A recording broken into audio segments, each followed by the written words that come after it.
El Señor me los bendiga, Sobreabunde. No, falta algo, me los bendiga, me los ampare, los ampare, me los favorezca favorezca y nos llene de bendición. de bendición. ¿Hasta qué? Hasta que sobreabunde. Amén. Bueno, continuamos con el libro de los Efesios. Ya hemos tenido ya dos capítulos. Este capítulo 3 es el último capítulo de la teología del libro de los Efesios. Ya el 4, el 5 y el 6 es cómo vivimos esa teología.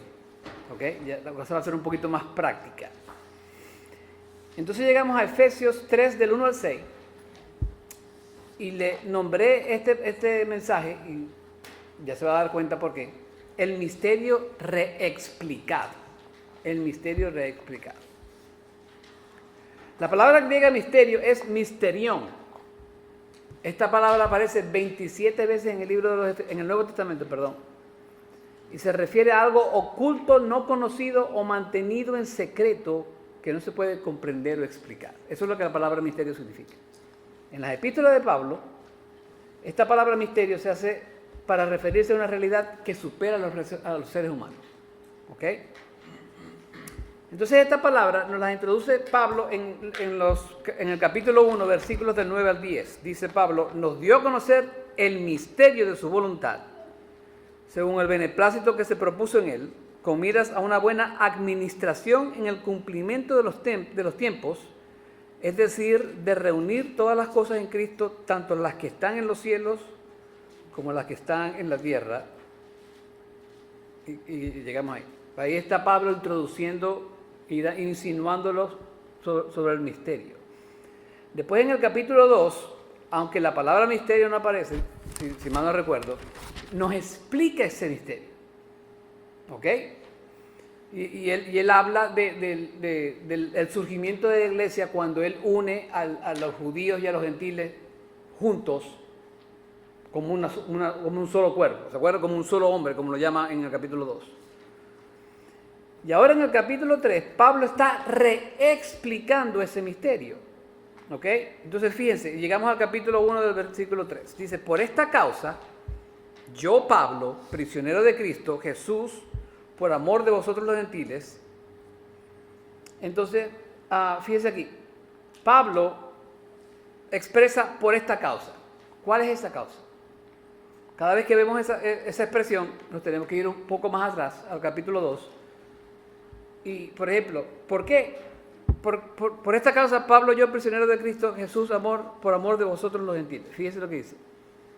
La causa es el hecho de que en el versículo 15 dice que somos un nuevo hombre. Esa es la causa. Por eso es que Pablo está diciendo eso. Después, en el 16 dice que somos un cuerpo. En el 17 después dice que nosotros estábamos lejos, pero ahora estamos cerca. Eso es parte de la causa que Pablo empezó este capítulo 3. En el 18, tanto nosotros como los judíos tenemos acceso a Dios por un mismo espíritu. La palabra unificación. En el versículo 19, somos conciudadanos y miembros de la familia de Dios. ¿Ok? Seguimos. En el 20, estamos edificados sobre el fundamento de los profetas y los apóstoles. Eso es lo que Pablo está queriendo decir por esta causa. ¿Ok? Entonces, en el 21, somos un edificio que crece hasta convertirse en un templo santo en el Señor. Somos uno, ahora somos uno. En otras palabras, debido a esta unidad, dice Pablo, yo Pablo, prisionero de Cristo Jesús, por amor de ustedes los gentiles, y queda en suspenso la cosa allí. Pablo, y esto lo hace Pablo constantemente. Si usted observa esa expresión, por esta causa, yo Pablo, prisionero de Cristo Jesús, por amor de vosotros los gentiles. Ustedes que fueron a la escuela, ¿qué les falta a esa expresión, a esa oración? Le falta un verbo. Ahora, a veces es difícil conseguir dónde Pablo continúa este pensamiento. Pero si usted combina el versículo 1 con el 14, fíjese lo que dice Pablo. Dice, esto es lo que quiere decir Pablo. por esta causa, yo Pablo, prisionero de Cristo Jesús, por amor de ustedes los gentiles, doblo mis rodillas ante el Padre de nuestro Señor Jesucristo, de quien recibe nombre toda familia en el cielo y en la tierra. Pablo quería orar por los efesios, pero él dice, Dios mío, es que yo quiero orar por la iglesia de los efesios, pero yo tengo que decirles otra vez lo del misterio, quiero aclarar el misterio. Por eso que yo dije el misterio reexplicado. Y eso es lo que dice que Pablo, en el 2 dice, porque dice, por esta causa yo Pablo, prisionero de Cristo Jesús, por amor de vosotros los gentiles, y de ahí se va por lo que llaman por ahí por un rabbit trail. Dice, si en verdad habéis oído de la dispensación de la gracia de Dios que me fue dada para vosotros, que por revelación me fue dado a conocer el misterio, tal como antes os escribí brevemente. Y sigue Pablo ahí hasta el versículo 13. Eso es un paréntesis, imagínense ustedes. Y esta es la otra oración. Todo esto, del 1 al 14, es una sola oración en el griego. ¿Se acuerdan que en la vez pasada, en el capítulo 1, casualmente del 1 al 13, es una sola oración? En el griego aquí también es lo mismo. Lo único que yo creo que aquí Pablo está más claro, porque el 1 es complementado por el versículo 14. Se lo vuelvo a leer. El versículo 1 y 14 juntos. Por esta causa yo, Pablo, prisionero de Cristo Jesús, por amor de ustedes los gentiles, doblo mis rodillas ante el Padre de nuestro Señor Jesucristo, de quien recibe nombre toda familia en el cielo y en la tierra. Y al final del capítulo vamos a ver la oración de Pablo, que va del 19 al 22. Entonces Pablo quería orar, pero él dice, ¿sabe qué? Yo les quiero hablar de este misterio un poquito más, para estar más claro. Entonces, vamos a ver 3 cosas de este misterio. Y la primera es el predicador del misterio, porque ahí Pablo habla de él bastante. Eso va del versículo 1 hasta el 3a. Pablo nos dice que es un prisionero de Cristo. Un prisionero de Cristo. No sé si ustedes lo sabían, pero Pablo estuvo preso 5 años. Allí escribió esta carta desde la cárcel. Entonces, mire, él se pudo haber identificado como un prisionero de Roma, pero esa no es su identidad. Él dice, yo soy un prisionero de Cristo. ¿Ok? Yo soy un prisionero de Cristo. Esa es la verdadera identificación. Cristo era su Señor y Salvador y para él eso era su más grande prioridad. Yo soy prisionero de Cristo, no prisionero de Roma. Soy prisionero de Cristo. No solo eso, Pablo tenía la perspectiva correcta. En vez de enfocarse en su encarcelamiento, él se enfocaba en lo productivo que él podía hacer para Cristo, compartiendo el Evangelio a todo al que él lo visitaba. ¿Usted sabía que Pablo no estaba en una cárcel, estaba en una casa rentada? Y mi gente venía y salía de ahí. ¿Y qué hacía Pablo? Escribía las cartas y ¿qué van? Compartía el Evangelio con la gente que... Hablando de Cristo. Enfocado en lo que el Señor estaba. Enfocado en lo que Entonces, ¿cuál es tu perspectiva en momentos de tribulación? La tribulación. ¿Cuál es la perspectiva? ¿Te enfocas en ella o te enfocas en lo que puedes hacer para Dios y su reino en tal situación? Mire, esto me recuerda del Salmo 73. Dice del 2 al 7. Esto es Asaf, que era como el líder de la alabanza de David. Salmo 73, del 2 al 7 dice la palabra: en cuanto a mí, mis pies estuvieron a punto de tropezar, casi rebalaron mis pasos, porque tuve envidia de los arrogantes al ver la prosperidad de los impíos, porque no hay dolores en su muerte y su cuerpo es robusto. No sufren penalidades como los mortales, ni son azotados como los demás hombres. Por tanto, el orgullo es su collar, el manto de violencia los cubre, los ojos se les saltan de gordura, se desborda su corazón con sus antojos. Se está quejando de los impíos ahí, Asaf. Tiene esa perspectiva. Pero ¿qué pasó? Su perspectiva cambia. Porque dice, en el Salmo 73, del 16 al 17, dice: cuando pensaba, tratando de entender esto, fue difícil para mí, hasta que entré en el santuario de Dios, entonces comprendí el fin de ellos. Asaf lo que tenía era que tener un tú a tú con el Dios del universo para cambiar su perspectiva. Y eso es lo que hizo Pablo. Pablo, en vez de quejarse de que estaba en una prisión, cambió su perspectiva y se enfocó en lo que Dios quería que él hiciera. Así como Pablo, Asaf, cambiaron su perspectiva, así tenemos que ser nosotros, cambiar nuestra perspectiva a la perspectiva celestial y no a la terrenal, que muchas veces lo hacemos, ¿sí o no? ¿Sí o no? Entonces, cuando usted viene a la presencia de Dios, cuando usted viene a Dios en oración con un corazón humillado, entonces su perspectiva cambia.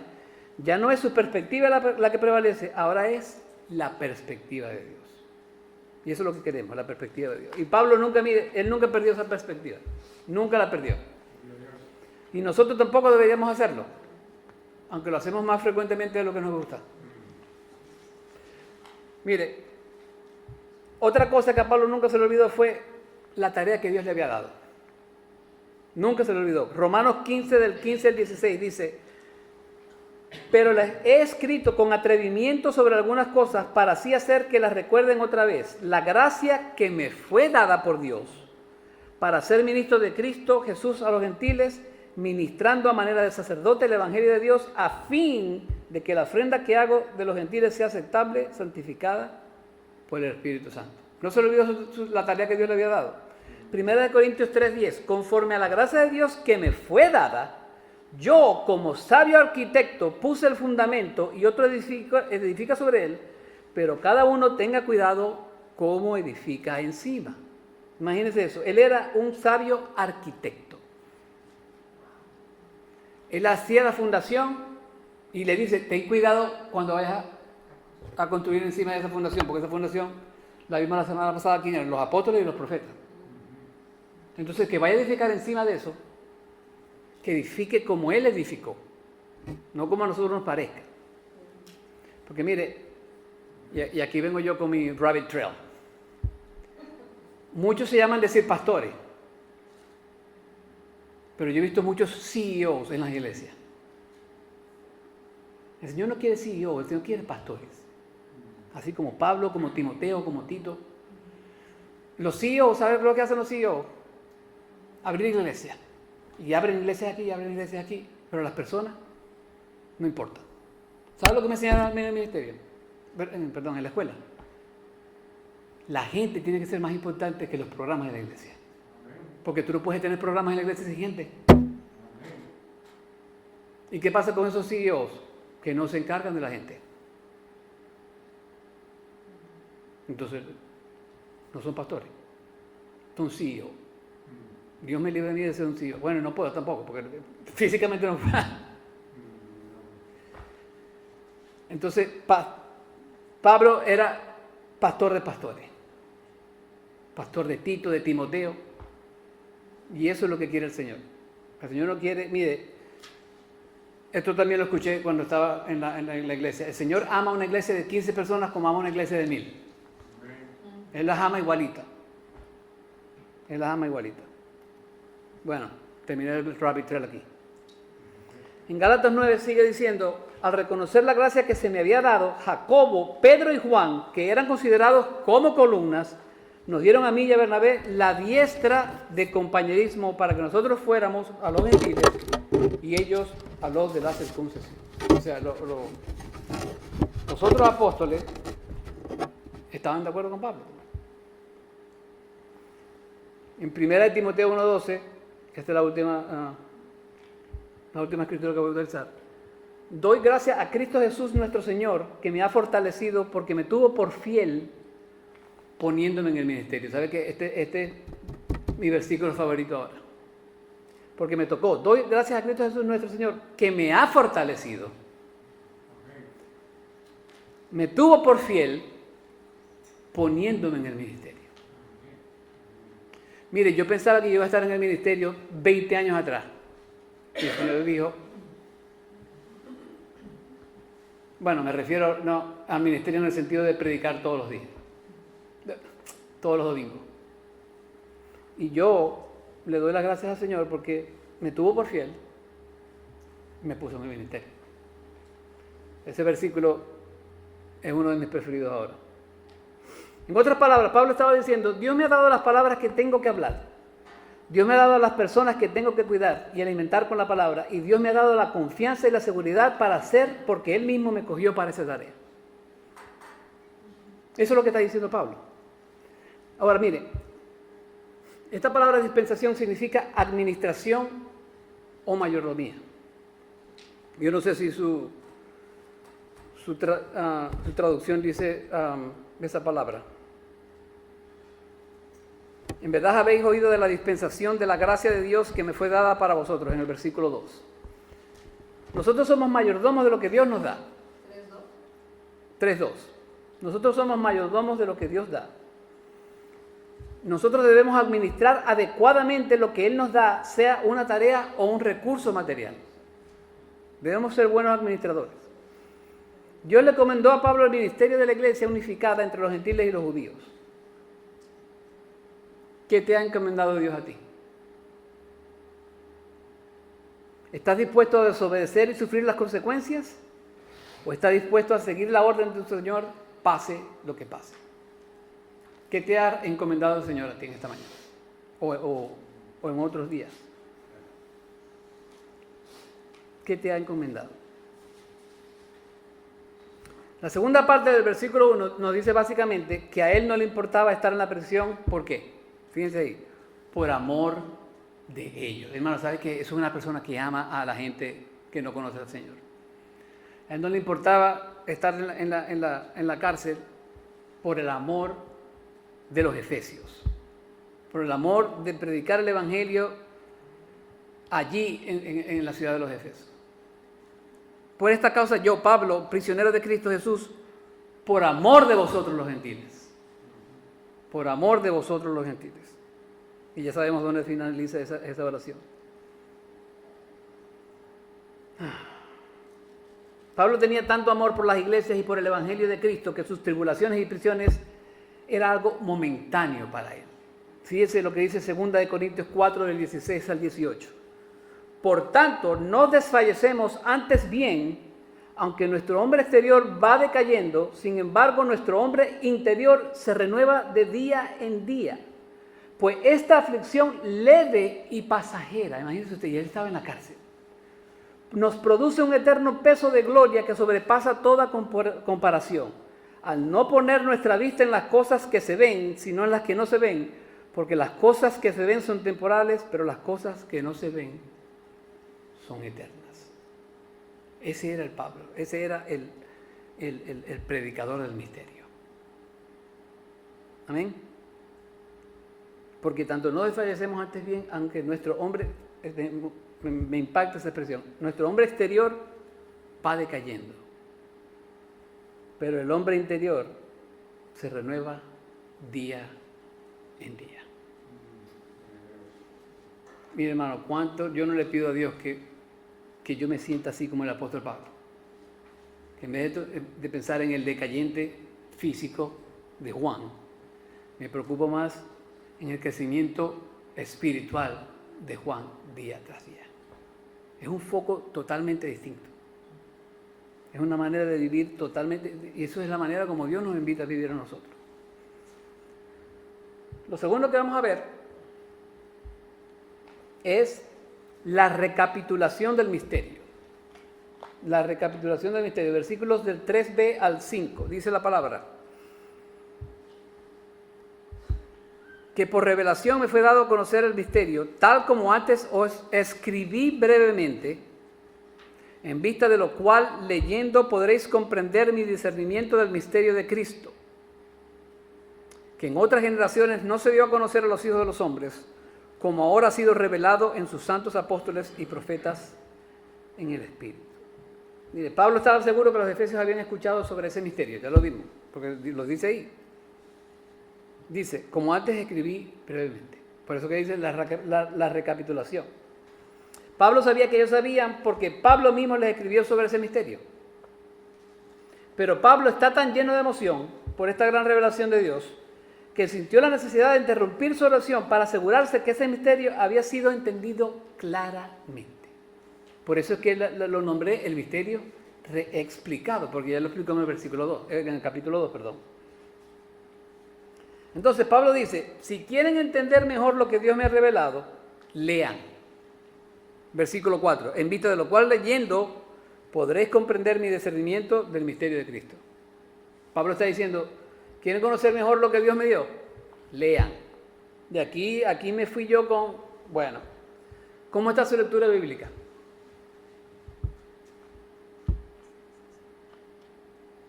Cuando usted dice, yo conozco a Dios, ¿usted conoce el Dios de la Biblia? ¿O conoce al Dios de que me habla en mi corazón? Tenga cuidado. Porque engañoso es el corazón, ¿qué? Es más de todas las cosas. ¿Qué? Perverso. ¿Qué más? ¿Quién lo conocerá? ¿Lee para decir que la de yo o lee para que Dios le hable y le enseñe? ¿Es un checklist? ¿O usted no se... Mire, a veces yo me siento que la estoy leyendo como un checklist, pero a veces también no me salgo de aquí hasta que Dios me diga algo.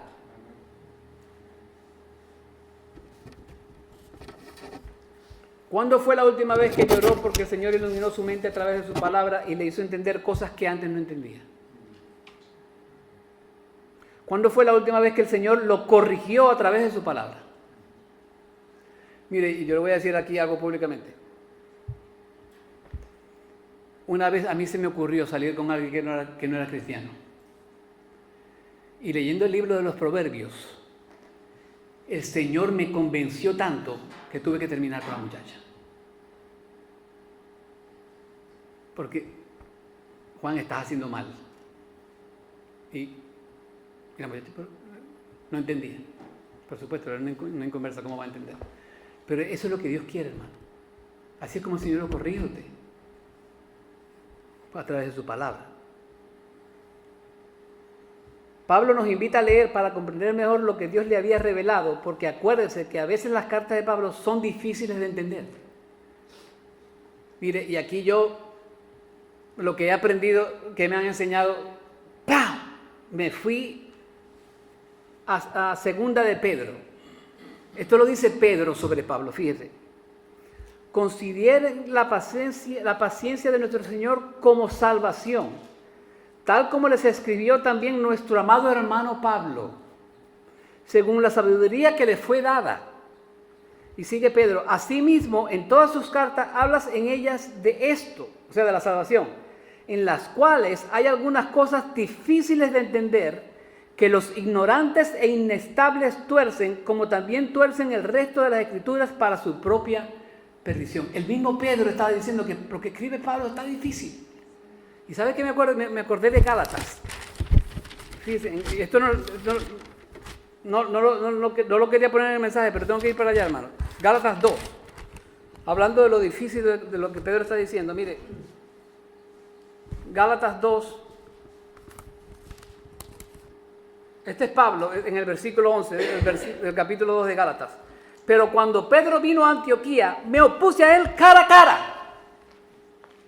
Pablo y Pedro cara a cara. Imagínense esos dos caballos del evangelio estando argumentando, porque era de condenar. Le dijo, Pedro, tú estás mal.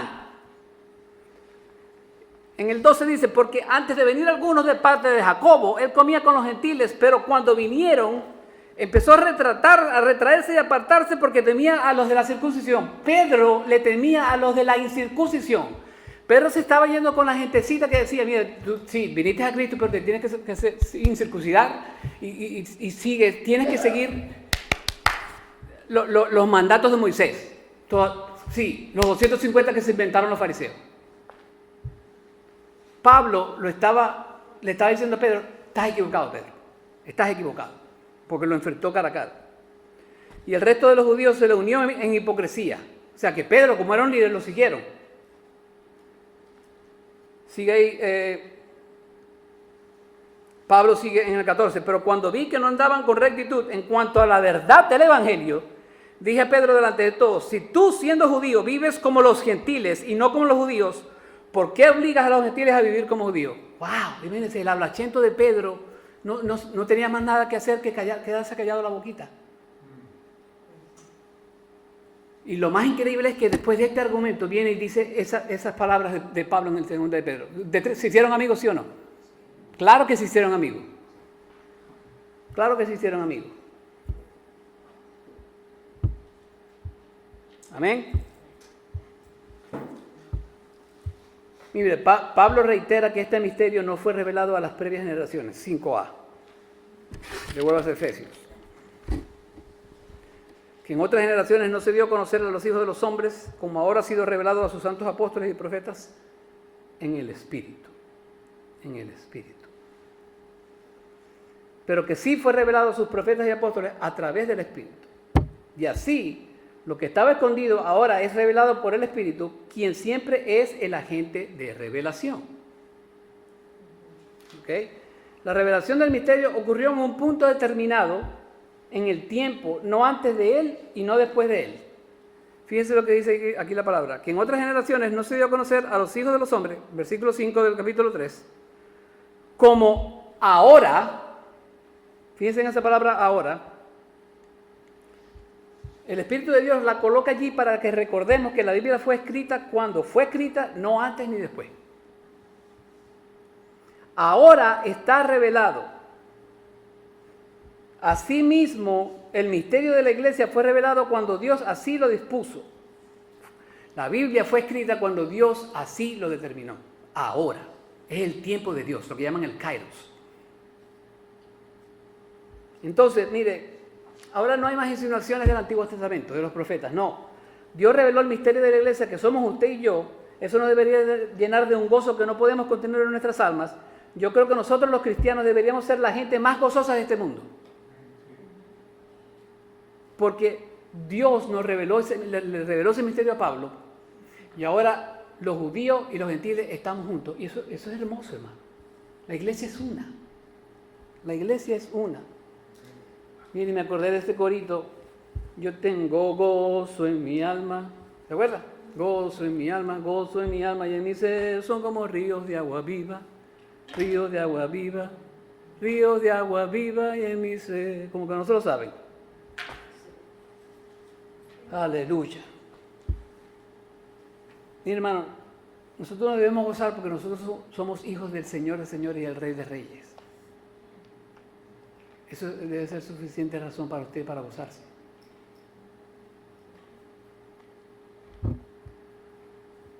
Y lo tercero es la verdad del misterio.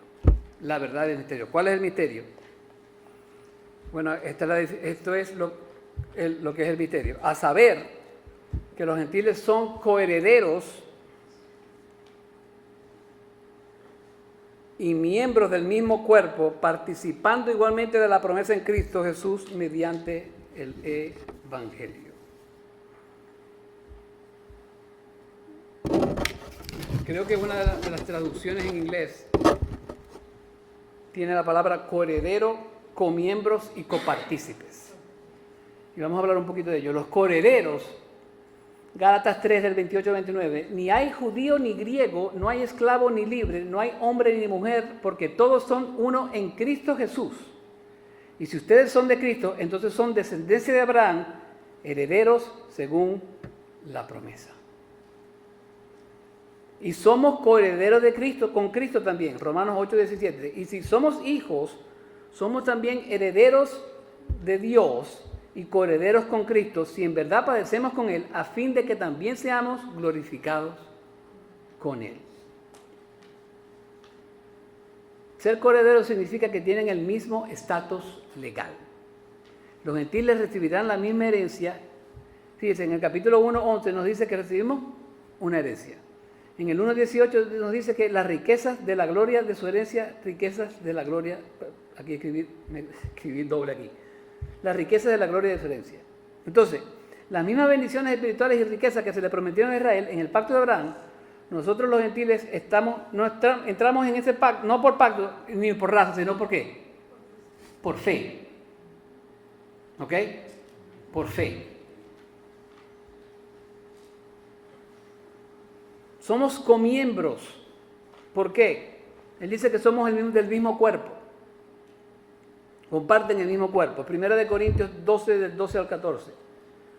Porque así como el cuerpo es uno y tiene muchos miembros, pero todos los miembros del cuerpo, aunque son muchos, constituyen un solo cuerpo. Así también es Cristo. Pues por un mismo espíritu, todos fuimos bautizados en un solo cuerpo, ya judíos o griegos, ya esclavos o libres, a todos se nos dio a beber del mismo espíritu, porque el cuerpo no es un solo miembro, sino muchos. Tienes la palabra la iglesia unificada, la iglesia unificada. Y nos llama copartícipes. Ahora tenemos el mismo estatus de bendición. ¿Por qué? Porque esta bendición no está basada en nada que nosotros podamos hacer. ¿Qué dice el versículo 6 al final? Dice, participando, o sea, copartícipes, igualmente de la promesa en Cristo Jesús, mediante el Evangelio. Nos dice que estas bendiciones están basadas entonces ¿en qué? En Cristo Jesús, mediante el Evangelio. Mire, cuando Dios dijo, en vosotros serán benditas todas las naciones, ellos realmente no entendieron, los judíos, lo que eso significaba. Hasta que llegó, ¿qué? Gálatas 3.8. ¿Qué dice Gálatas 3.8? La Escritura, previendo que Dios justificaría a los gentiles por la fe, anunció de antemano las buenas a Abraham diciendo, en ti serán benditas Israel. No, todas las naciones. O sea, estaban insinuando la cosa, pero no hablaban de la unificación de la iglesia. Eso no lo entendían ellos. En otras palabras, cuando fue dicho a Abraham, ellos no sabían lo que significaba. Ok. Ellos no sabían lo que Isaías quiso decir hasta Hechos 13.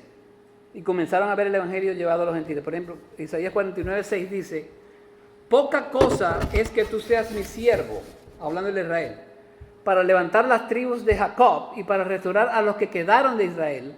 También te haré luz a las naciones para que mi salvación alcance hasta los confines de la tierra.